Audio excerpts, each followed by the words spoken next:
Hi friends, అందరు ఎలా ఉన్నారు? నేనైతే చాలా బాగున్నాను. ఇవాళైతే ఒక మంచి రెసిపీ ఎగ్స్తో చేసుకుందాం. ఫస్ట్గా చపాతీ చేసుకోవాలి. ఒక చపాతీని మంచిగా రౌండ్గా చేసుకోవాలి. చిన్నపిల్లలు అయితే ఈ స్నాక్స్ని మంచిగా తింటారు. ఈ స్నాక్స్ బ్రేక్ఫాస్ట్ అన్నింటికి వస్తుంది. ఇలా ఒక గ్లాస్తో చిన్న చిన్న చపాతీలు చేసుకోవాలి రౌండ్గా. మంచిగా ఉంటుందండి రెసిపీ, ట్రై చేయండి మీరు కూడా. ఆనియన్స్, పచ్చిమిర్చి, కరివేపాకు, కొత్తిమీర, టమాటాలు అన్నీ చిన్న చిన్నగా కట్ చేసుకోవాలి. చిన్నపిల్లలకైతే పచ్చిమిర్చి చేయకపోతే బెటర్, వాళ్ళకి కారం అవుతుంది కాబట్టి మనకు ఓకే. నెక్స్ట్ ఎగ్స్ని పగలగొట్టి ఒక గ్లాస్లో వేసుకోవాలి. మీరు ఎంతమంది తింటారో అన్ని ఎగ్స్ తీసుకుంటే చాలు.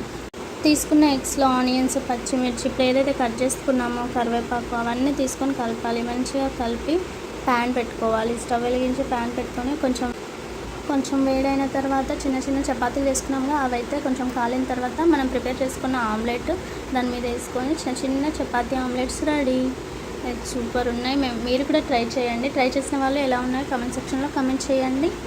సబ్స్క్రైబ్ చేసుకోండి అబ్బా.